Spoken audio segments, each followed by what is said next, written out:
recordar el hecho más grandioso y maravilloso que ha ocurrido en la historia de la humanidad. Que por alguna razón el Señor se empeñó, y el apóstol Pablo, en recordárnoslo, que al final deberíamos estar muy pendientes y muy atentos. Si queréis, para ganar tiempo ya podéis ir repartiendo. Cada uno recibirá una copita de vino que vamos a esperar todos para tomar y un trocito de pan. Y cada uno esperará a que lo tengamos todo y a que yo dé la señal. ¿Por qué sabía el Señor todas las cosas, entre ellas que íbamos a, en cierto modo, olvidar? Olvidar el sentido, el verdadero mensaje o lo que Él quería que hiciéramos cuando, recuerda, solo hay un par de cositas que el Señor nos mandó. Luego nosotros nos hemos inventado muchas. Esto, por ejemplo, no es una orden, pero lo copiamos de Él mismo. El mismo Señor fue presentado y tenemos todo el argumento en la ley, porque hay suficiente evidencia de que debe de ser presentado. Y tenemos ejemplos como Ana, aquella mujer que le entregó de por vida a su hijo. Lo importante para ella era tener un hijo. Y se lo entregó de por vida al Señor para su servicio. Y nada menos que fue el profeta Samuel. Tan importante dentro de la historia. Y la historia recuerda que ha forjado el futuro. Y nosotros ya estamos en ese futuro. Y gracias a hombres que obedecieron y personas en general, mujeres que obedecieron, pues estamos nosotros aquí. Y vamos a recordar el sacrificio anunciado desde el mismo Edén. Recuerda cuando Dios encuentra a los hombres en aquella situación, lo primero que se hace es un intercambio. Nosotros lo que hemos recibido de parte del Señor es un intercambio de su vida por la nuestra. Quiere decir que nosotros éramos los reos de muerte, sin embargo, Él es el que tomó ese papel. Claro, esto se puede hacer rutinario, se hace rutinario, y el Señor sabía que se iba a hacer rutinario. Como ya una costumbre más, una cosa más de las que se hacen. Pero es importante no olvidar el sentido.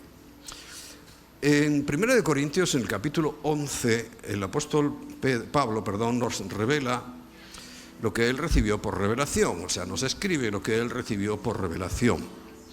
Lo que pasó a grandes rasgos, muy a grandes rasgos, en aquel día, ¿no? Aquella cena última del Señor con sus discípulos y previa a la cena de Pascua. Porque recuerda que en la cena de Pascua se comía un cordero y el cordero era Él.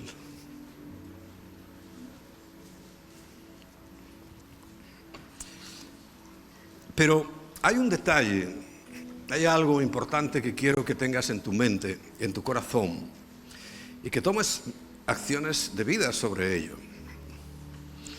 En el capítulo 11, repito, de 1 Corintios, el versículo 27 hasta el 31 nos dice algo importante. De manera, dice que cualquiera de los presentes, en este caso, que comiere este pan o bebiere esta copa del Señor indignamente, será culpado del cuerpo y de la sangre del Señor. Estas palabras son fortísimas, ¿no? Será culpado. Ahora, ¿qué debemos entender? Porque habla de algo que puede ser de vida o muerte. Pero según el contexto, según el examen de las palabras que ahí está escrito, cuando dice que será culpado, en realidad el sentido de la palabra que originalmente se emplea ahí es que se queda sin el beneficio. ¿Cuál es el beneficio que nosotros tuvimos de la muerte del Señor? Pues nuestra vida, el perdón de nuestros pecados, un nuevo nacimiento. Bueno, ¿cómo entiendo yo esto? Que el que no es capaz de discernir, de saber lo que está haciendo, discernir es saber lo que estás haciendo. Si crees que estás haciendo un acto rutinario más, que tienes que hacer pues por sistema, porque se lleva, porque, hombre, si ahora mismo tú no tomas la Santa Cena, el que está al lado te va a ver y va a decir, ¿y qué le pasa a este? ¿En qué andará este? Para que no tome la Santa Cena. Y es cierto que tenemos que cuidar nuestra vida del pecado. Y vamos a tomar también acciones sobre eso ahora. Pero lo que está diciendo, lo que está llevándonos a entender, es que yo no puedo hacer esto un acto rutinario más, sino que tengo que saber, tengo que ser consciente. Recuerda, estamos hablando de renovar nuestra mente. En mi mente tiene que saber lo que ocurrió, tiene que aceptar lo que ocurrió. Y si tú no aceptas en tu mente algo de principio, pues no va a llegar nunca a tu alma, nunca va a llegar a tu espíritu, porque recuerda que nuestro espíritu está conectado con nuestra mente, es el mismo equipo, juegan en el mismo equipo, están dentro de nuestro ser. Por eso dice, si tú no sabes lo que haces, posiblemente no sepas, no hayas atendido nunca, ni hayas comprendido nunca, y por tanto te quedas sin los beneficios. Esa palabra culpado, que parece tan fuerte, de lo que hizo el cuerpo y la sangre del Señor. Sería una interpretación correcta del versículo 27. De manera que cualquiera que comiere este pan o bebiere la copa del Señor indignamente será culpado, o sea, no has entendido, por tanto, estás fuera de los beneficios que trajo para nosotros el cuerpo y la sangre del Señor. Por tanto, dice, pruébese cada uno a sí mismo. O sea, tú tienes que hacer un examen, sí, por supuesto. Deberíamos hacerlo permanente y constantemente, pero a veces no lo hacemos. Pero sí permanente y especialmente hoy. Un examen primero, ¿será que yo no entiendo el verdadero significado y la profundidad del sacrificio de Cristo porque no tengo a Cristo? Es la primera consideración, porque el que tiene al Hijo tiene la vida. El que tiene al Hijo tiene la vida, pero el que no lo tiene, no tiene la vida. Y se está refiriendo a la vida eterna, porque la física, pues aquí te veo, ¿no? Estamos hablando de la vida verdadera, ¿no? Es la primera consideración. Y la segunda, pues claro que tengo que probarme a mí mismo, porque estoy pudiendo o tal vez acepto en mi vida cosas que no debo aceptar, que se llaman pecado, que producen en mí unas sensaciones desagradables muchas veces, pero que a veces se vuelve tan corriente, tan normal en nuestra vida, que ni siquiera le prestamos atención a los pecados. Pero hoy es un buen momento, porque dice, pruébese cada uno a sí mismo, y luego sí, pueda bien tomar el pan y beber la copa. Porque dice que el que come y bebe indignamente, vuelve a aparecer la palabra indignamente, o sea, sin enterarse de lo que está haciendo. No es que tú tengas, bueno, es que, Señor, es que te voy a decir algo con cuidadito, tengo un pecado que no me impide, o sea, me impide poder participar de este acto. No estamos hablando de pecados. Y sí, a ver si me sé explicar. Estamos hablando de pecados, pero los pecados va a ser muy difícil que te separen de la gracia. Si así pudieran, entraríamos en el área de la condenación por mis obras,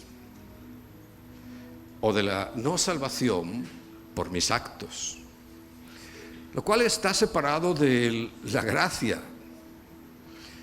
No la debemos usar, la gracia, como una ocasión para el pecado, también lo advierte Pablo, porque sí podemos caer en disciplina. aquí a continuación lo dice. Sin discernir el cuerpo del Señor. ¿Discernir qué es? Mira, en Ezequiel capítulo 44, dice el versículo 23. Y enseñarán a mi pueblo, ¿enseñarán quiénes? Pues los que deben enseñar, en este caso, pues yo, tu líder, de tu célula, de tu grupo, te tenemos que enseñar, dice, enseñarán a mi pueblo a hacer diferencia, eso es discernir, distinguir, a hacer diferencia entre lo santo y lo profano. Y les enseñará a discernir entre lo limpio y lo no limpio. No podemos meter en el mismo saco todas las cosas. Por eso es bueno que ahora mismo hagamos un examen. Porque de no hacerlo, y mira que es una cosa sencilla, Dios no te pide más que lo hagas. Él mismo te va a auxiliar con su espíritu. Y lo único que pide es, por favor, hazlo. Haz un parón aquí ahora en tu vida. Nadie seríamos dignos. Cuando digo nadie, creo que no exagero, de tomar la Santa Cena. Nadie. Pero si tenemos esa capacidad y esa dignidad es por lo que hizo Cristo.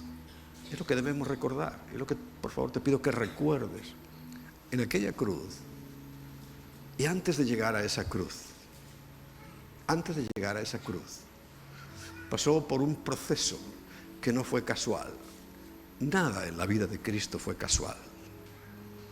Todo tenía el sentido perfecto y correcto. ¿Por qué tenía que ser maltratado a golpes muy fuertes, muy crueles, antes de ir a la crucifixión? ¿Harían eso mismo con todos los reos de muerte? Yo te diría que no. El único que tuvo ese doble sufrimiento fue el Señor. ¿Por qué entiendo esto? He analizado esa escena muchísimas veces.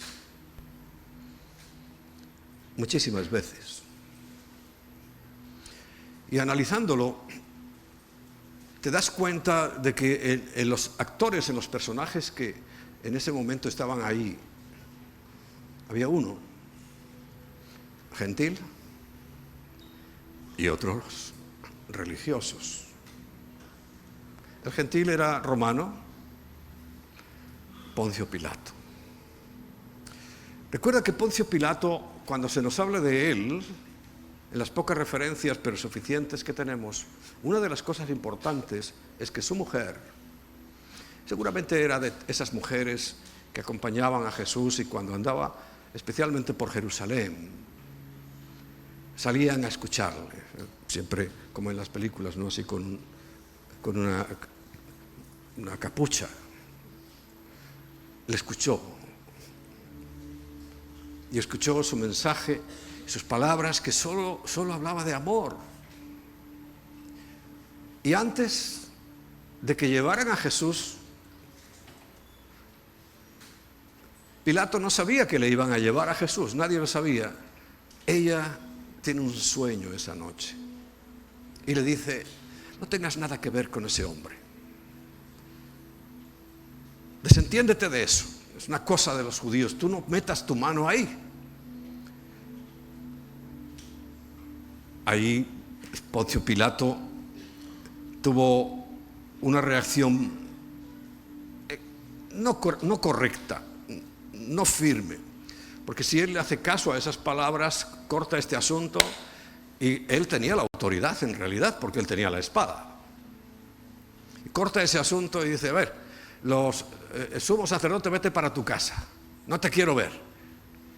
Y a este hombre trae, me lo quedo aquí y lo invita a comer, a Jesús. Pero tenía una presión, siempre la política. La política que es un asco, ya lo estáis viendo, ¿no? Y sobre todo cuando se junta con la religión. Ahí estaban juntos. Político, Poncio Pilato y Caifás y Anás, los religiosos. Curioso que en los últimos tiempos lo que nos anuncia la palabra es que se van a volver a juntar los políticos con los religiosos. Y el anticristo irá de la mano con el falso profeta. Otra vez juntos. Cada vez que se juntan es un desastre. Pero en este caso el desastre se cambió en gloria, ya lo sabéis, ¿no? ¿Por qué os cuento esto? Porque eso provocó algo inusual. Pensó Poncio Pilato, bueno, a ver, yo sé que mi mujer tiene razón, porque casi siempre la tienen, ¿no?, las mujeres. Y esto ya lo hemos aprendido, ¿verdad? Los varoncitos que estoy hablando, ya lo habéis aprendido, que casi siempre tienen razón cuando tienen esas impresiones. Y dice, pero caramba, si yo no hago esto voy a tener un problema aquí con esta gente, y estoy de esta gente hasta aquí, hasta la coronilla. Y se le ocurre un plan.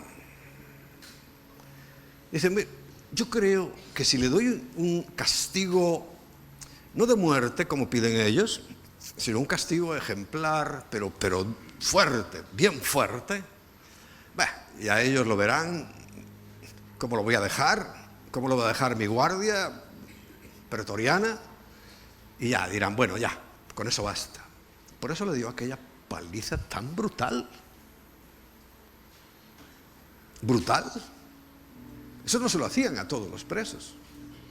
Darle esos 39 latigazos, con un látigo con 7 ramificaciones, 7 colas, quiere decir que cada latigazo eran 7. Y un látigo romano, esto se puede consultar la historia, y ahí está. Tenía a lo largo de su recorrido, cada una de las colas tenía pues trozos de metal, de huesos afilados, de cosas que causaban un daño terrible. Imagínate la escena, ¿no? Le da, y si le da solo en la espalda, pues desgarra. Pero muchas veces se iría, y imagínate la cuerda, vendrían esas garras, esas cosas hacia adelante, y cuando volvía, tiraba el soldado, arrancaba. Se dice que eso podía haber dejado sus vísceras casi al aire. Arrancaba la carne. ¿Sabes por qué? Porque tenía que cumplirse la palabra profética en Isaías 53. Molido, literalmente molido fue, pero por nuestros pecados y por nuestras enfermedades. Esa es la parte crucial de ese momento extra que se le aplicó a Cristo. Luego, haciendo algunas averiguaciones, resulta que hay un número de enfermedades básicas de las cuales derivan, como el látigo romano, otras muchas. Y son 40 enfermedades básicas. 40 latigazos, 39 o 40. Por cada una de las enfermedades básicas el Señor llevó el castigo. ¿Para qué? Pues en Isaías 53 lo pone, para sanarnos. Y multiplicado por 7, 7 es el número de la perfección, quiere decir que todas las enfermedades, todas las de antiguas y las modernas y las que salgan, el multiplicar por 7 aquel látigo, fijaos por todas las cosas que en Cristo, es que todo tiene sentido. Significa plenitud, o sea, todas las enfermedades. Y cuando estamos recordando eso es lo que tiene que haber en tu mente. Por eso, cuando tú te vuelves indigno, cuando en primer lugar piensas otra cosa, crees que es otra cosa, no eres consciente de esto que estamos hablando, eso es la indignidad. Pero ahora, si has meditado sobre estas palabras que te he dicho, ya eres digno. Pero examínate. Porque cuando tú ves esa realidad, ese dolor tan grande, que luego es acompañado por la muerte más terrible, dices, Señor, pero ¿cómo no reacciono? ¿Cómo puedo seguir siendo así? ¿Cómo puedo seguir haciendo las cosas que hago habiendo tú dado todo para mí? Examínate. Si os examináis a vosotros mismos, no te acuso yo. Porque no dice, si te acusan de tu pecado, entonces sí, arrepiéntete. No dice, tú mismos, examínate. Dice, para no ser castigado. Bueno, el castigo es la corrección. Y es necesaria. ¿Cuántas veces hemos tenido que corregir nuestro rumbo por las buenas o por las malas? Pero Dios nunca nos va a dejar sin esa disciplina. Que la palabra castigo pues también es dura, ¿no? La traducción es el exponente máximo de esa traducción. Pero en realidad es disciplina. Ahora, la Biblia dice, dura cosa es caer en manos del Dios vivo, ¿no? Y claro que nos disciplina y nos tiene que corregir en muchas oportunidades de nuestra vida. Es lo que está diciendo. Porque el que come y bebe indignamente, dice el versículo 29, sin discernir el cuerpo del Señor, juicio come y bebe para sí. O sea, estás haciendo nada. Además, esto no sé ni qué es. Vino, desde luego, no. Nosotros lo que hacemos es recordar, eso es nada malísimo, debe ser que es una bebida de estas químicas, porque no damos vino por amor a los que han tenido problemas con el alcohol. Alguien que ha tenido problemas con el alcohol nunca más puede tomar, nunca más puede tocar el vino o el alcohol. Entonces, no podemos hacerle eso a los que han sido liberados, ¿no? Así que bueno, nos bebemos esta cosa que como es poca cantidad no nos hará daño. Pero a un exalcohólico sí le puede hacer daño. Por eso lo hacemos. Pero dice que hay muchos enfermos entre vosotros y muchos duermen, ¿no? Enfermos en su alma, enfermos en su espíritu y aún enfermos en su cuerpo, porque al decir que duermen es que pues se han muerto, ¿no? Pero si nos examinamos a nosotros mismos, no seríamos juzgados. Mas siendo juzgados somos corregidos por el Señor, no por cualquiera, por el Señor, para que no seamos condenados con el mundo. Quiere decir que Él va a redarguir nuestro corazón, nuestra mente, para que reconozcamos nuestra maldad, para que reconozcamos nuestra situación. Es lo que busca el Señor, porque cuando tú eres consciente de eso, también el siguiente paso será que cambies de actitud. Recuerda, esto lo dice después de que Él cuenta cómo fue la cena del Señor. Versículo 23. Y ahora sí vamos a tomar este pan. Pan, muchas veces el Señor lo compara con su cuerpo y partido. Hago hincapié en esto, porque aún, bueno, yo recuerdo en la iglesia donde yo nací de nuevo, claro, no interrumpió mi nuevo nacimiento, ni va a interrumpir tu salvación, pero tenían la costumbre de hacer la misma cosa redondita. Pero, ¿será que hay que ser literal a la palabra?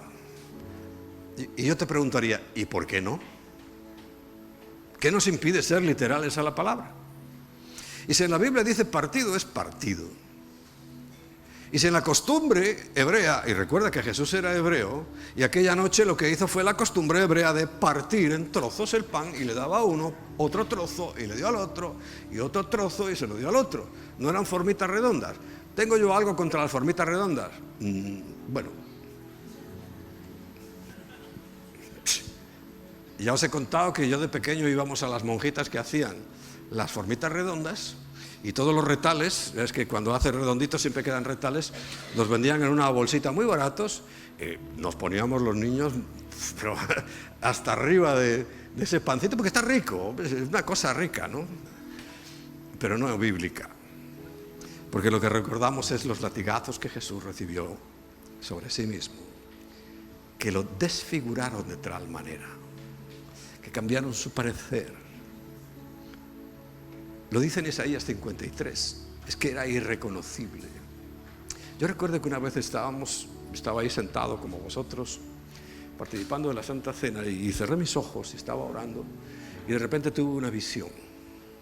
Pocas veces tengo yo visiones, pero lo vi clarísimamente. En lugar de ese rostro flaco, famélico, con cara de circunstancias que pintan en los cuadros o en las esculturas, lo que vi fue un rostro después de una paliza. ¿Tú has visto a alguien que le han pegado una paliza? Porque recuerda que también lo abofetearon. Y le pegan una paliza, ¿y qué pasa con los ojos? Se ponen así, hinchado, con trozos de barba arrancados, porque arrancaron su barba. Y o sea, vi un rostro hinchado, después de una paliza. Y me quedé tan sorprendido. Pero sentí que el Señor me decía, así es como quedé por ti.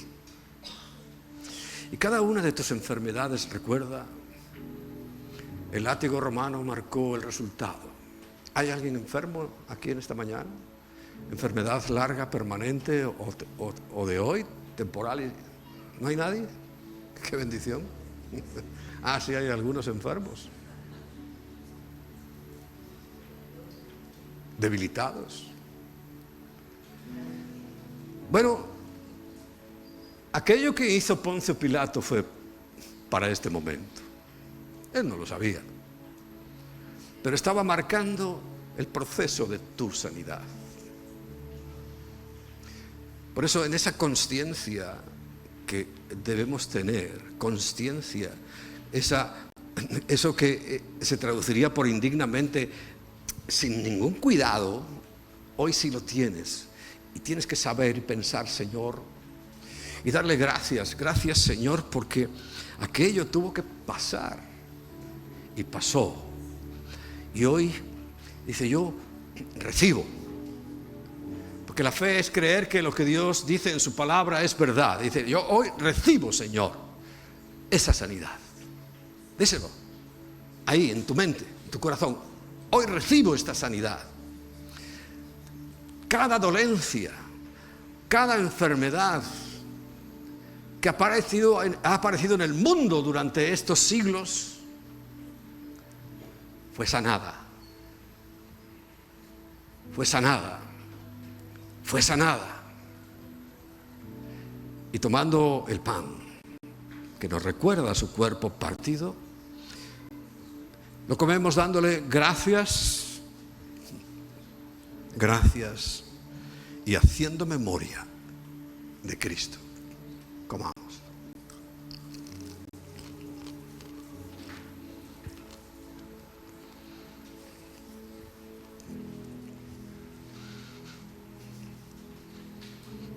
Señor, yo te doy gracias.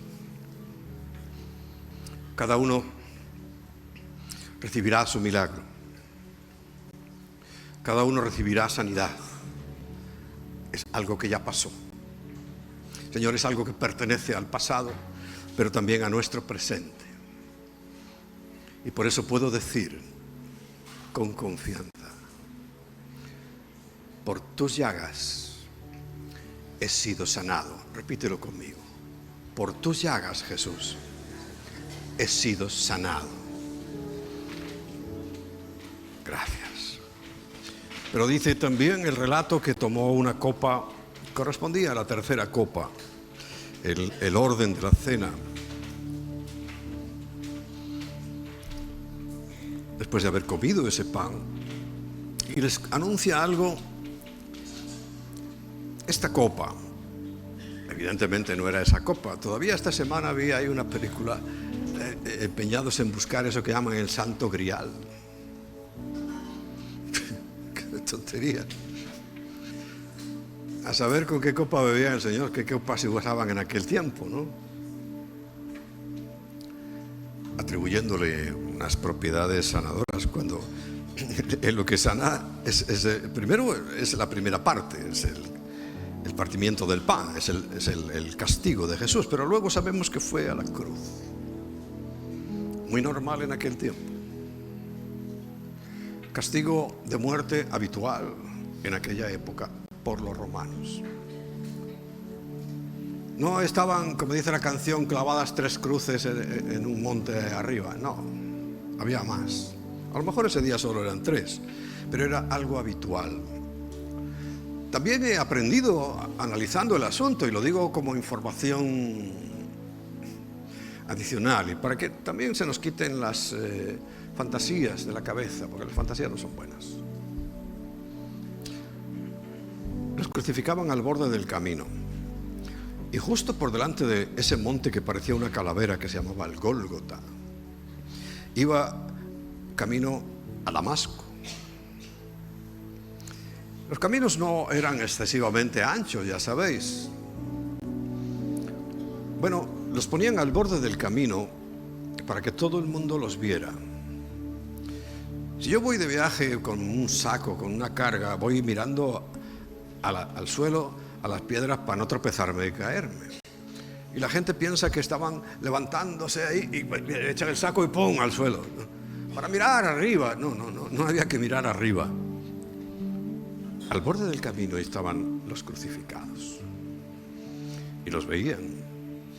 A veces tenían que separarse para no tocarlos, porque ya sabe que la gente, además en el judaísmo no está permitido tocar muertes, ¿no? Se separaban y lo miraban. Los romanos hacían eso para que tuvieran ese miedo, ¿no? Bueno, aquí en este caso no nos interesa recordar eso, sino nos interesa recordar, y se cumplió una serie de profecías tremendas sobre Cristo. A los otros 2 les partieron las piernas cuando ya había que recoger, porque esto era un oficio para los soldados. Venga, hoy matamos 3, venga, era un oficio. Entonces, como ya tenían que irse para casa, especialmente porque a los judíos no les gustaba que se trabajara a partir de cierta hora, su técnica era partirle las piernas, ¿no? Para que definitivamente esa sujeción que estaban haciendo con el cuerpo para no asfixiarse, ¡pum!, al partirse las piernas quedaban ya colgados. Y fueron y le partieron las piernas a los otros, y cuando vieron a Jesús, dice: si este está muerto ya. Y la Biblia dice, sabiendo que esa crucifixión suponía eso, ni un solo hueso será quebrantado. Y no rompieron sus huesos, no fueron quebrados. Pero lo importante era que cumplía el papel que hemos hablado, recuerdas, en la Pascua, del Cordero de Dios, y estaba firmando un nuevo pacto. Y le dice: en mi sangre, en mi sangre. Y así se firmó. Y así tenemos que recordarlo, porque dice: haced esto todas las veces que la bebiereis en memoria de mí. Y ahora sí te pido que nos pongamos en pie.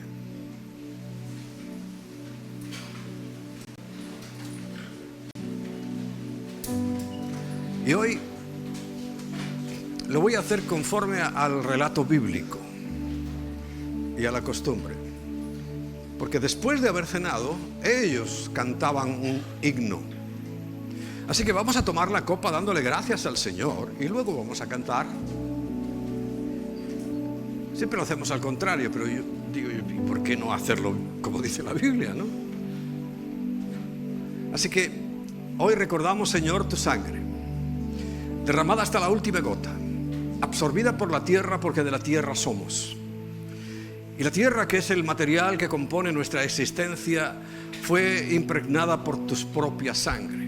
Sangre inocente, pura, sin pecado. Y eso fue suficiente para que nosotros, creyendo esa realidad, porque es una realidad, Señor, no seamos culpados, no seamos condenados con el mundo, y podamos y sabemos que estaremos siempre junto a ti, en tu presencia, y bebamos.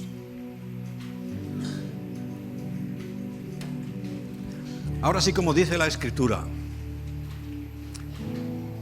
en agradecimiento ellos cantaron.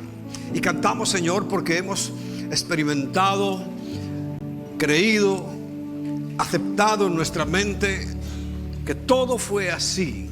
Y te lo agradecemos profundamente, Señor.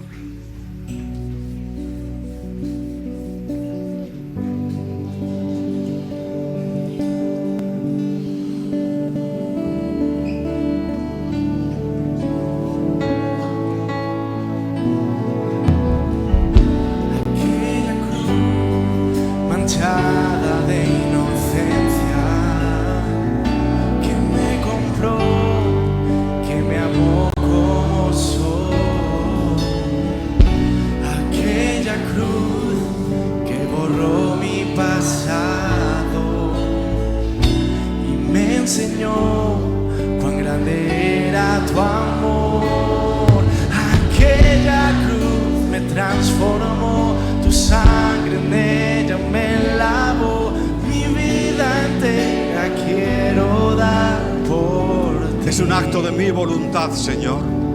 Quiero dar mi vida. Tú, Jesús, todo lo diste por mí y por amor, para verme hoy aquí y adorando tu nombre, rindiendo todo mi ser. Por ese mismo amor, Señor. Aquella cruz manchada de inocencia que me compró, que me amó como soy. Aquella cruz que borró mi pasado. Gracias, Jesús. Me enseñó cuán grande era tu amor. Nadie me puede acusar. Aquella cruz me transformó, tu sangre en ella me lavó, mi vida entera quiero dar por ti. Tú Jesús, todo lo diste por mí, por amor, para verme hoy aquí y adorando tu nombre, rindiendo todo mi ser. Tú Jesús, todo lo diste por mí y por amor, para verme hoy aquí y adorando tu nombre, rindiendo todo mi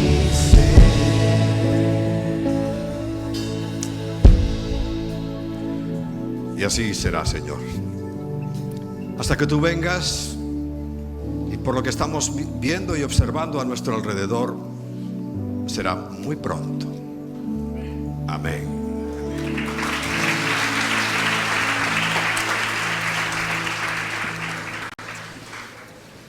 Vamos a sentarnos en silencio. Recuerda que así dice la Escritura, que después de haber cenado y cantado el himno, salieron ¿a dónde? A ver, ¿a dónde fueron? A Getsemaní. Allí lo apresaron y comenzó lo que previamente les había revelado. Quizá no lo entendieron, pero luego sí. Nosotros también estamos ya entendiendo muy bien las cosas. Porque hay cosas que la mente no puede aceptar porque está condicionada. Hablamos la semana pasada y hoy voy a dar otro pequeño repaso porque creo que es suficientemente amplio el asunto como para poder dedicarle más tiempo. Pero la batalla que ocurre dentro de nosotros, que se produce día a día dentro de nosotros, es en la mente. ¿Quién controla nuestra mente? Ese va a ser el vencedor en nuestra vida. Lo cual no quiere decir que no seas cristiano, vamos a llamarle así. Porque sí conozco y conocemos, ¿verdad?, cristianos, a lo mejor a ti mismo, que aunque el hecho innegable es que yo he recibido a Cristo y que el que tiene al Hijo tiene la vida, sin embargo nuestra vida no es precisamente una batalla, una victoria, ¿no?, que podamos cantar, sino que hay pesimismo, tristeza, frustración, ¿verdad que sí? ¿A nadie le pasa eso?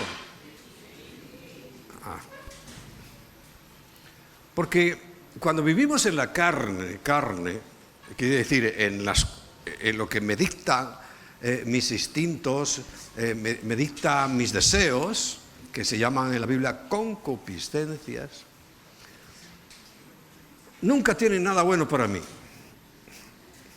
Pero precisamente el nuevo nacimiento, ¿qué es lo que nace? ¿Qué es lo que nace? Cuando el Señor explica esto, además pone, como siempre, ya sabéis que Él no hacía nada sin propósito, elige a un hombre de mínimo 60 años. ¿Por qué sé que tenía que tener 60 años? Porque si no, no podía ocupar el puesto que ocupaba de principal en la sinagoga. Allí no ponían a un chaval que hubiera sacado buenas notas, no. Siempre era una persona que tuviera buenas notas y además una experiencia. Por eso, de ahí viene la palabra senado, senador, de 60, de senectus. Porque se supone que ya tenemos una experiencia. Hemos acumulado un conocimiento y hemos visto una experiencia. Yo sí la he visto. Y sí he visto cómo cosas en mi vida, pues a veces uno aprende porque sí o a base de trompazos. Hay un refrán español que dice que nadie aprende en cabeza ajena y es la pura verdad. Tú estás viendo que a tu vecino le pasa algo, pero tú no aprendes. Cuando llegue tu momento vas a hacer lo mismo que hizo tu vecino y te vas a llevar el mismo trastazo que se llevó tu vecino. Nadie aprende en cabeza ajena, sino en tu propia experiencia. La solución es vivir por el Espíritu. Nuestro Espíritu. Claro, he nacido de nuevo, eso es lo que nació. No tenía Espíritu y de repente me lo ponen. No, teníamos Espíritu. Pero estaba muerto con relación a Dios, con respecto a Dios. Se había perdido la conexión, pero eso fue en el mismo comienzo de la humanidad y nosotros nacemos desconectados. Por eso tenemos que orar por los niños. Ellos no nacen conectados. Y nosotros, esa conexión se perdió ya de antaño, desde siempre. Pero lo que el Señor nos plantea y nos propone, y es una realidad, es volver a conectarlos. Y nuestro espíritu entonces toma vida, pero no por sí solo. Porque la razón por la cual Él dijo, yo me voy, Juan capítulo 14, los 4 primeros versículos, dice, yo me voy a ir. Seguramente los discípulos empezaron, hombre, ¿cómo te vas a ir, Señor? ¿Pero qué haremos? Me voy. Pero no os preocupéis. Dice, a ver, ¿vosotros creéis en Dios? Y le dirían, sí. Y dice, bueno, creedme a mí también, por favor. Les está diciendo, ¿no? A donde yo voy, primero os voy a anunciar algo muy bonito. A donde yo voy hay muchas moradas, muchos lugares donde vivir. Muchos lugares preciosos, perfectos, que a veces llamamos mansiones, pero no hace falta que sea así. Va a ser perfecto para vivir. Y además voy a prepararla. El Señor ya sabía de antemano ¿Cuántos íbamos a ser? Recuerda que hay una condición que nosotros también calculamos. Hay un número de gentiles. Lo dice la Biblia, ¿no? Hasta que el número de los gentiles se complete. ¿Quién sabe ese número? Pues solo el Señor. A mí que me gusta averiguar todo, yo también lo he intentado averiguarlo, pero nada. Yo pensé, 7.000 millones de personas en el mundo, pero llevamos por 8.000 y pico y no ha pasado nada, ¿no? O sea, que no se refería a eso. ¿Me entiende? No era que cuando llegue a 7.000 millones de seres humanos, 7, perfección, ¿no? Cumplimiento, ya. Bueno, y pasaron los 7.000, ya vamos por más de 8.000 millones y la cosa se ha quedado igual. O sea, no era esa la cuenta. La cuenta es algo que Dios tiene y que en su conocimiento, recuerda, ha anticipado la presciencia y la predestinación, el conocimiento anticipado de lo que pasa. Y la predestinación, el conocimiento anticipado de quién ha dicho sí y quién ha dicho no. Dice, como yo sé el número, voy a preparar lugar para vosotros. Esa parte no se la dice, ¿no? Como yo sé el número. Dice, pero voy a preparar lugar para vosotros, para que donde yo estoy, vosotros también estéis. Qué buena noticia, ¿no? Pero aquel momento quizá de más preocupación y la mente dispersa, no se enteraron muy bien. Hombre, Juan luego se enteró porque lo escribió, ¿no? Pero su preocupación era que se iba. Pero entonces le dice, tranquilo, no os preocupéis, yo me voy, pero voy a enviar al Espíritu Santo.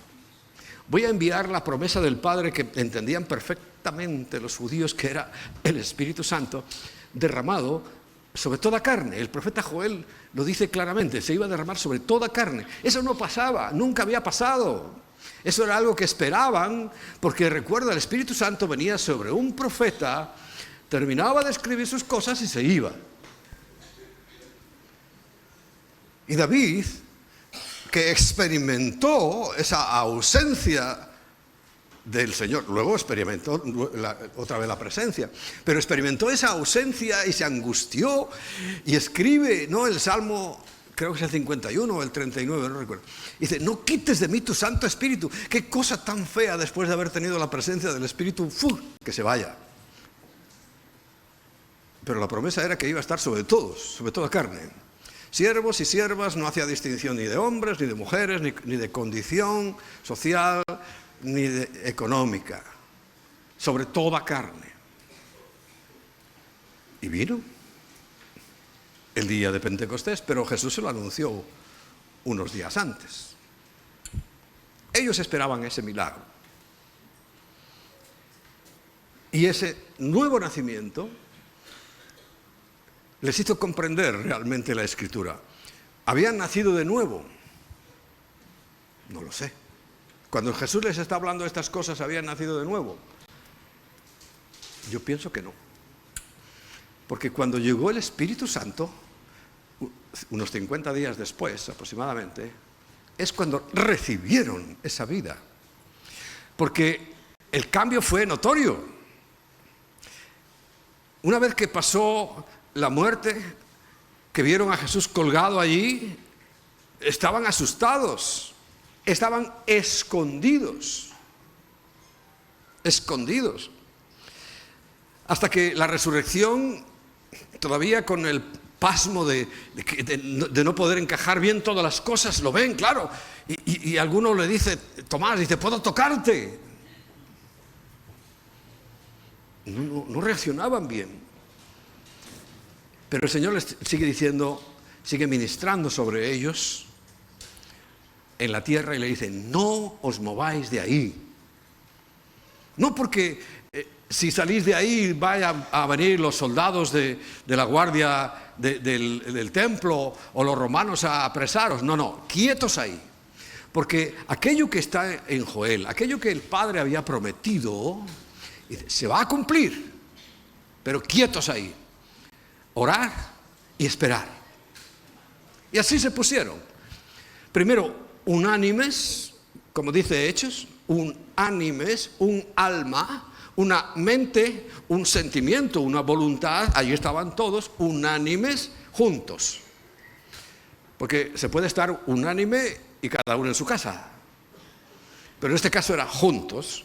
Y entonces descubrieron que para que se cumpliese la profecía también de las santas convocaciones del Señor, llegó el día de Shavuot, el día de Pentecostés para nosotros, conocido por nosotros, y se llenó la casa de la presencia del Espíritu Santo, fue derramándose sobre cada uno como fuego, una ilustración evidentemente, porque si no los hubiera quemado, como fuego, y la diferencia fue notoria. Ya no estaban asustados, sin sentir, o sea, sin conocer lo que estaba pasando, aturdidos realmente por toda la situación que estaban viviendo. Tú echas cabeza a eso, era tremendo. De repente están cenando tan tranquilos como acabamos de recordar, salen como a ese monte que el Señor les enseñaba de noche. De repente aparece la guardia, aparece uno de sus compañeros y dice, ¿pero qué está haciendo este? Está entregando al maestro. O sea, tuvo que ser unos días de desconcierto tremendo, de confusión. Su mente totalmente obstruida, su mente. ¿Qué es lo que hizo que se aclarara? ¿Y qué cambió totalmente? Cuando llegó el Espíritu Santo, cumpliendo la palabra que Dios había dado a través del profeta Joel principalmente. El Espíritu Santo vino sobre todos ellos. Recuerda, pescadores, recaudadores de impuestos, médicos, lo que había allí, 120. Sobre cada uno vino la presencia del Espíritu Santo y fue tal el impacto, ese nuevo nacimiento. Ahí es cuando se produce el nuevo nacimiento y ahí es el día que arranca la iglesia. No la fundó Cristo, arranca ese día, la iglesia. Que de repente Pedro abre las ventanas de aquel lugar porque claro, aquella presencia pues llegó con algo visible, todo el mundo se dio cuenta que ha pasado. Como un estruendo y corrieron todos. Ya saben lo curiosos que somos los hombres, ¿no? Y los seres humanos. Vemos un accidente y todos nos quedamos mirando ahí. Bueno, aquel ruido, había que ver qué pasaba allí. Y corrieron todos curiosos y abre las ventanas Pedro y empieza a predicar con una unción, con un poder del Espíritu Santo. Y 3.000 en aquel día se convirtieron. Tremendo. 3.000. Pero fue su primer discurso, su primera predicación, la primera predicación de la era cristiana. Yo de vez en cuando la repaso, porque fue muy importante, muy importante. Entonces aquel miedo, porque en Juan, ¿qué les dice el Señor cuando les está preparando? Dice, no temáis, creéis en Dios, porque yo lo sé, creed también en mí. Pero lo primero que aparece en el ser humano es el temor. No temáis. Y ese temor, ese día se fue. La mayoría de ellos fueron martirizados, ejecutados. Pero salieron por todas partes. Hasta el incrédulo Tomás, que solo lo fue un ratito. Le ponemos a Tomás como si fuera realmente un incrédulo, solo fue un ratito. En cuanto apareció Jesús y lo vio, es el que dice una de las expresiones más hermosas sobre Cristo, cae de rodillas. Cuando el Señor le dice, ¿quieres tocar? ¿Quieres meter? A ver, tan curioso eres que quieres meter tu dedo en mi llaga otra vez y en mi costado. Pero no lo hizo, estoy seguro, cayó de rodillas y dijo, Adonai, Eloheinu. En hebreo, que significa Señor mío, Adonai, Eloheinu, y Dios mío.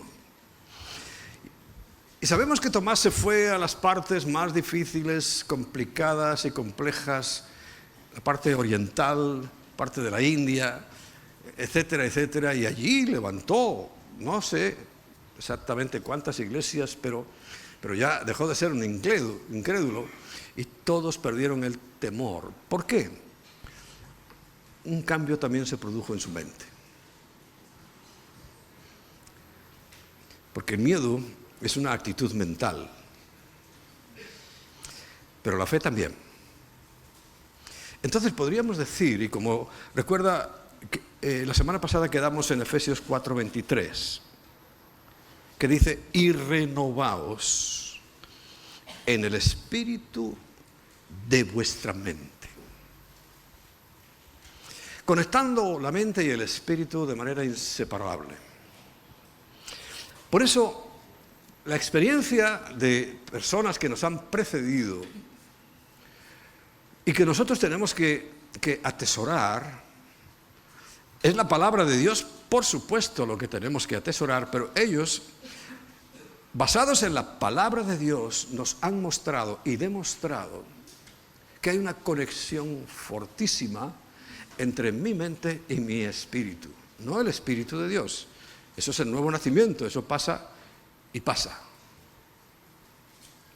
Pero mi espíritu, y no podemos negar que muchas veces estamos perturbados, confundidos, cansados, sin fuerzas. No podemos negar que muchas veces, y nos ha pasado y me ha pasado, ¿no?, los problemas que te aplacan, te oprimen. Satanás es especialista en oprimir. Algunos dicen, está poseído por demonios. Está oprimido. Parece lo mismo y el efecto casi es igual. Pero si tú eres nacido de nuevo, si tu espíritu ya le pertenece al Señor, no te puede poseer, pero te va a oprimir. Bueno, ese estado de opresión a veces es largo, porque no sabemos controlar bien esa situación. Y yo en esta mañana brevemente quiero decirte cómo podemos controlar esa situación. Porque estamos esperando siempre lo de fuera. Que alguien venga y haga el trabajo. Que alguien aparezca por aquí y tenga la fe, como acabamos de hablar, para sanidades. Pero es que tú tienes que tener, porque dice la Biblia, conforme a tu fe te sea hecho. Claro que el que lo expone tiene que tener también fe. Yo tengo fe en que por sus llagas hemos sido sanados. Y por eso te lo digo y lo proclamo y lo declaro. Pero siempre estamos esperando que alguien venga de afuera y nos arregle el panorama. Y estamos a veces oprimidos, deprimidos, angustiados, afligidos.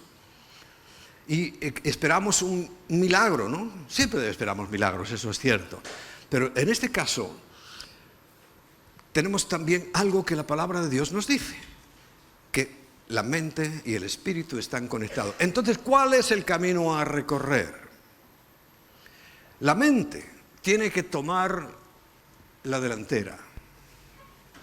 Con la mente debemos saber, si es que escudriñamos la Biblia, si es que estudiamos la Biblia, si es que memorizamos la Biblia, la mente es la que tiene que recordar la Biblia. La mente es la que tiene que recordar las promesas. La mente es la que tiene que recordar la palabra de Dios y no al revés. Por eso cuando tú lees, aprendes la Biblia como puedes aprender matemáticas. Lo ves, lo memorizas, lo interiorizas. ¿Y por qué nunca se te olvidan las matemáticas? Porque las has memorizado, interiorizado. Bueno, la Biblia es igual.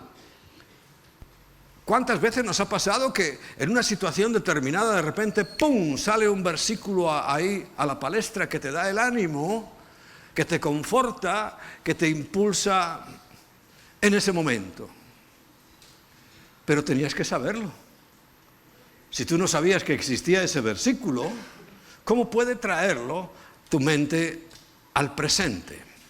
Y ¿sabe lo que ocurre y lo que es comprobable? Cuando tú con tu mente haces el esfuerzo, por ponerte, o sea, la decisión, porque recuerda, ¿qué es mi alma? Mi mente, mis sentimientos y mi voluntad. Entonces tu mente tiene que ser tan fuerte para decir, me voy a poner a orar. No tengo ganas, no tengo aparentemente tiempo, pero con tu mente tú decides, me voy a poner a orar. Y entonces tu mente, que está ahí repleta de la palabra de Dios, empieza a recordar versículos y versículos. Y te pones a orar porque sí. Porque lo digo yo. Se lo dice uno a uno mismo, ¿no? Me voy a poner a orar. Y te pones a orar y no sabes ni por dónde empezar, pero no importa. Porque ¿sabes lo que hace eso? Inmediatamente que recuerdas la palabra de Dios, tu espíritu despierta. Hay un gran autor que el Señor se pasó la mayoría de su vida en la cárcel. Quiere decir que no tenía una iglesia multitudinaria, se llama Watchman Nee, era un chino. Pero tantos años en la cárcel, orando, meditando sobre la palabra de Dios, el Espíritu Santo le reveló cosas maravillosas, entre ellas esta. Ponte, porque qué ganas tendría de orar en la cárcel. De China. Ojo, no de España, que tienen televisor y paga extra. De China. Pero él aprendió que si su mente no se esforzaba, si él no rompía el hielo, como os dije la semana pasada, es como ese barco rompehielos que va rompiendo para que luego empezaba a fluir. Ahí sí el Espíritu Santo se despertaba porque se adormece. Y ya sí, el Espíritu Santo le puede hablar a nuestro espíritu. Y el espíritu nuestro ya cambia el panorama de la mente. Es como el motor de arranque. Casi todos entendéis de mecánica. Tú le das a la llave, ahora al botoncito, y suena algo. Y hasta que ¡pum!, el motor se enciende. Bueno, la mente es como ese motor de arranque, que tiene que arrancar el verdadero motor. A veces siempre estamos esperando que sea al revés. Y yo no digo que no pueda ser, que de repente tu espíritu se despierte y ya todo cambie. Pero como a nosotros se nos pide una colaboración, como nosotros tenemos que participar de todo esto, dale al motor de arranque y con tu mente di, voy a hacer esto. Voy a ponerme a orar, me voy a poner a leer la Biblia, la disciplina. No en el área de corrección ni de castigo, sino la disciplina deportiva. Me entreno, y si estás esperando a que te den ganas, yo te puedo decir a alguien que va a estar constantemente desanimándote. Yo he comprobado que mi agenda favorita es ponerme a orar. Me pongo a orar y me empiezo a acordar, esto y lo otro, y lo demás allá. Y bueno, se me abre la mente a las cosas que tengo que hacer de manera sorpresiva. Pero tengo que ponerme. Y es una decisión de nuestra mente. La mente está muy torturada. Muy torturada. Hay cosas que atormentan especialmente a nuestra mente. Te voy a nombrar 2 o 3. Hay una sensación de no ser amado. No entendemos nuestro destino. No sabemos que Dios nos ha escogido, nos ha elegido. Y hay varias herramientas que obstaculizan esa mente. Por eso os digo que esto, voy a hacer simplemente un pequeño repaso. El perdón. El perdón. El amor. La gratitud. Tienen un poder sanador en nosotros, porque todas estas cosas son las que turban nuestra mente. Por ejemplo, perdonar a alguien que nos hirió. Normalmente no va a ser nuestra voluntad, ¿verdad que no? Pero es un acto de obediencia y recuerda Hablamos hace unas semanas de que la voluntad de Dios es lo más importante.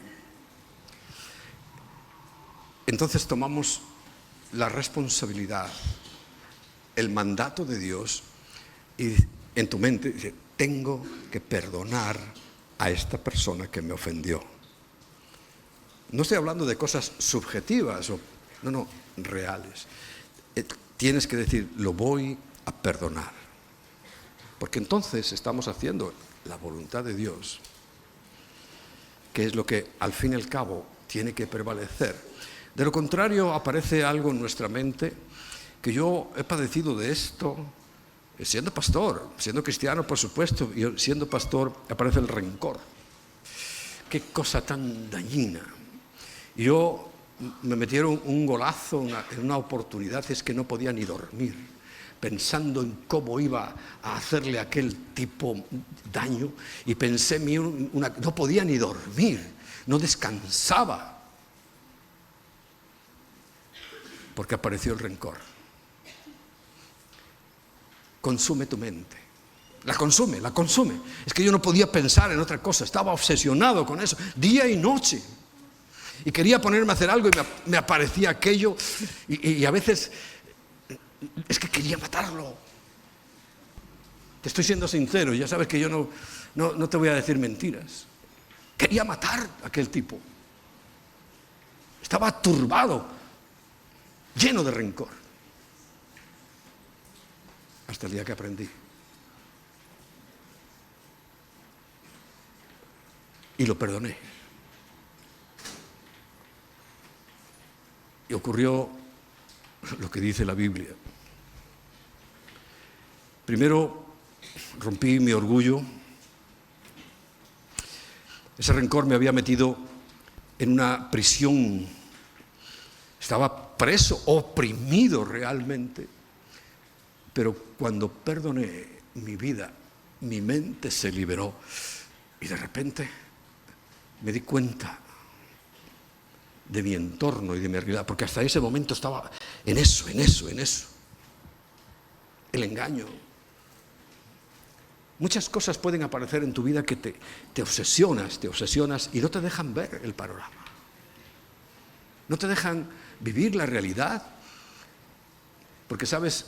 Ese orgullo que todos tenemos, lo traemos de fábrica. Es lo que no me permitía perdonar. Porque Él realmente nos hizo un agravio muy grande. ¿Y sabe lo que yo esperaba? Que fuera Él mismo el que nos devolviera. Y Dios me demostró que Él no tiene que devolverme nada. Es Dios el que nos ha devuelto con creces lo que aquel tipo nos robó. Pero me costó un esfuerzo mental. Yo no podía hasta que me puse a la tarea y de repente, ¡pum!, mi mente se liberó. Si mi mente se libera, mi espíritu ya se puede conectar con mi mente. Ya estamos de amiguitos otra vez, y todo nuestro ser, espíritu, alma y cuerpo, juntitos. Y ya, perdón, se me volvió a abrir el panorama, pero es que yo estaba, hombre, imaginaos, para querer matarlo.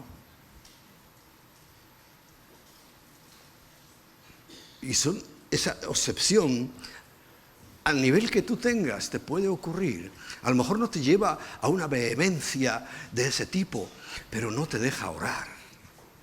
No te deja experimentar la comunión, porque eres una persona tan tendente a ese resentimiento, que empiezas a no hablarte con uno, con otro, ya te cambias incluso de iglesia porque, no sé, los fantasmas te persiguen y crees que todo el mundo está en contra tuya. Bueno, es que se puede hacer una película tan grande cuando no entendemos que el amor es lo que limpia todo. Y ese amor tiene que estar alimentado por la humildad. Tampoco esperes que aparezca en ti así de repente. Oye, si te aparece, te felicito. Pero la humildad, que es lo que contrarresta el orgullo, que traemos de fábrica. La humildad no.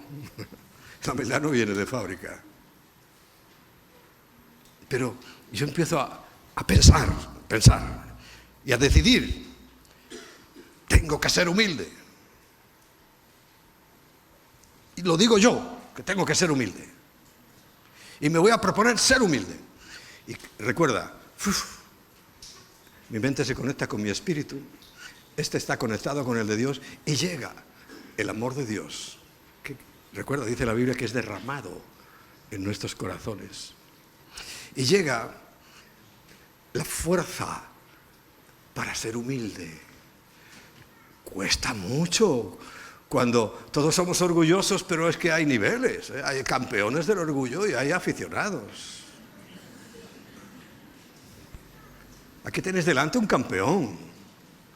Repito, siendo pastor, yo no podía con aquello. Me habían engañado, nos habían robado, yo no podía soportar eso. Claro, un día el Espíritu Santo me empieza a recordar, lo que acabamos de recordar hoy. Me dice Jesús, ¿tú te acuerdas lo que me pasó a mí? No sé, Señor. Sí. Dice, me traicionaron, ¿verdad? Sí. Y no una persona que estaba haciendo un negocio conmigo, sino mis íntimos, ¿verdad? Sí, Señor. Me dejaron todos. Si hubiera sido tú, ¿qué hubieras hecho? Los maldigo y pido que caiga un rayo y los parta. Pero Jesús me dijo, ¿pero qué hice yo? Me humillé. Porque sabes que hay una carta en cuanto a mi llamado, es Filipenses. Oh, cómo me habló el Señor en Filipenses. Me recordó aquello, dice, ¿te acuerdas aquel día en aquel monte, allí en el Rail de Cali, cuando te hablé y te hablé de Filipenses? Para que no tuvieras ningún problema en dejar aparentemente las cosas. Capítulo 2 de Filipenses, magistral. Y tú entendiste y decidiste no importarte, si yo tengo que dejarlo todo por servirte a ti, ¿te recuerdas? Sí, Señor, de acuerdo. Bueno, deja esto también. ¿Cuántos meses llevas sin orar? ¿Cuántos meses llevas sin hablarme porque estás, lo único que me pides es que mate a ese hombre? ¿O querer matarlo tú? Y digo, qué insensato he sido. Pero fue el Señor hablando a mi mente, porque se abrió a mi espíritu cuando yo reconocí, ya pudo hablarme. De Espíritu Santo a mi espíritu, a mi mente. El camino es de ida y de vuelta. Cuando tú rompes y tu espíritu vuelve a tomar el control, ya es que el Espíritu Santo empieza a hablarte a través de tu espíritu y ya cambia tu mente. Cambiando tu mente ya sabrás que cambia tus sentimientos. Entonces aquel deseo, sentimiento de odio y de rencor que yo tenía se cambió por, en principio, paz. Pero tuve que hacer un ejercicio y te pido que hagas ese ejercicio en tu mente y, Señor, lo voy a perdonar. Voy a pedirte que lo bendigas. Primero lo dices así bajito, bendigas. Hasta que ya dice el Señor, no he perdido nada. He perdido mucho tiempo, energía, pero lo bendigo. Y hoy lo bendigo, y bendigo a todos los que se han ido, no porque se vayan, sino es que algunos han querido irse arrancando como los latigazos, no arrancando piel. Los bendigo y que les vaya bien. Pero no lo digo irónicamente, sino de verdad, que les vaya bien. Me ha costado mucho, porque traje el orgullo de fábrica, pero tengo que trabajar y cultivar la humildad. Eso sana tu mente. El perdón sana tu mente. Otra cosa que sana tu mente, que está todo conectado, es la gratitud. ¿Cuántos españoles agradecidos hay?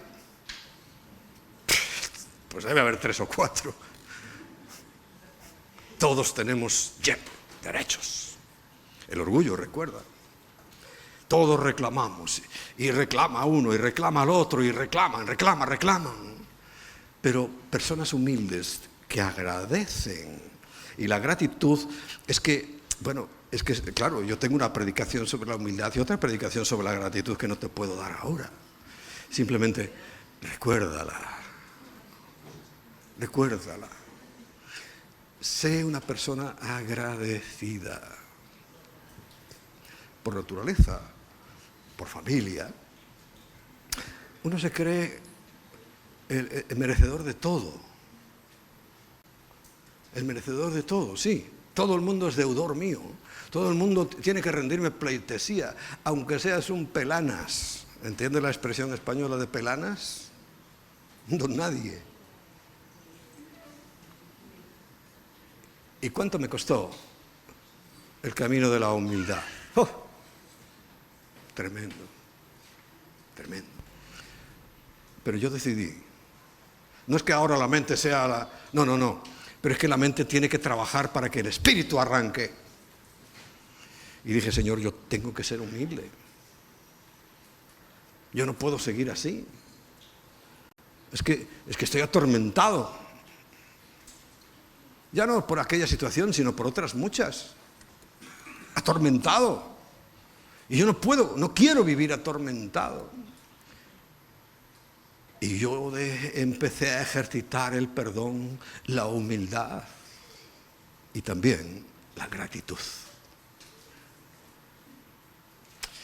Ser agradecidos nos prepara para recibir más bendiciones. Todo esto nos prepara, abre el camino, abre la puerta para recibir más bendiciones.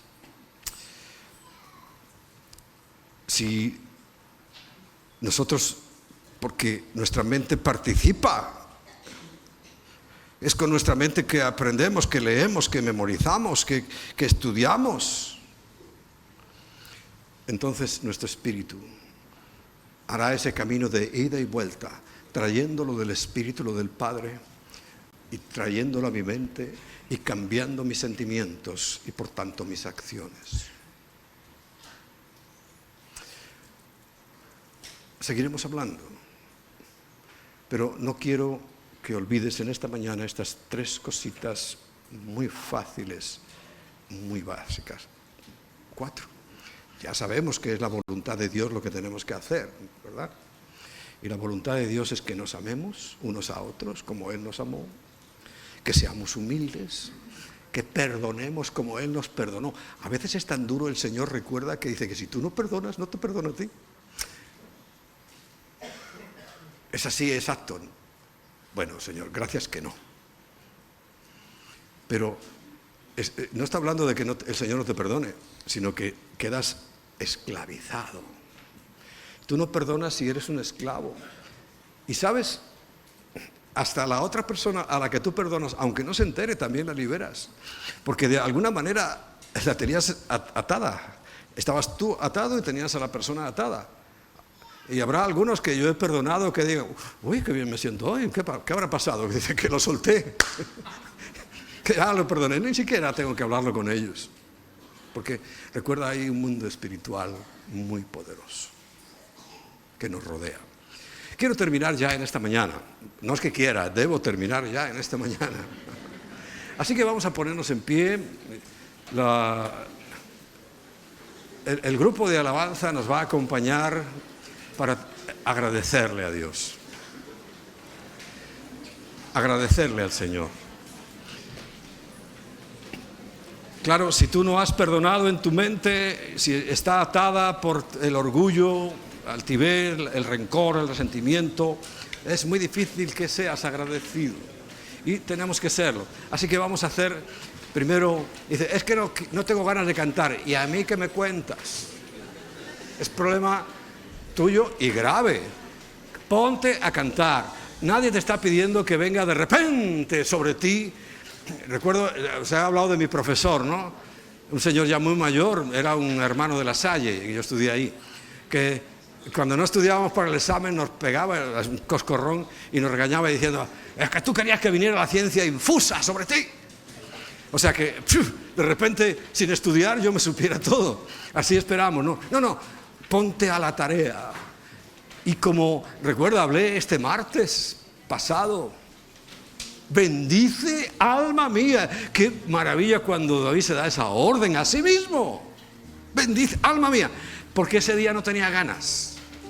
Ese día se hubiera quedado en la cama. A lo mejor era el día que estaba mirando a Betsabé, cómo se bañaba. Pero él se ordena: bendice, bendice, alma mía. Y además no te olvides de nada, ninguno de esos beneficios. Así que ahora repítete a mismo eso mismo: bendice, alma mía. Bendice, Señor, te bendigo con mi mente, porque sé que voy a terminar en una bendición espiritual, en una alabanza espiritual. Así que vamos a romper esa barrera.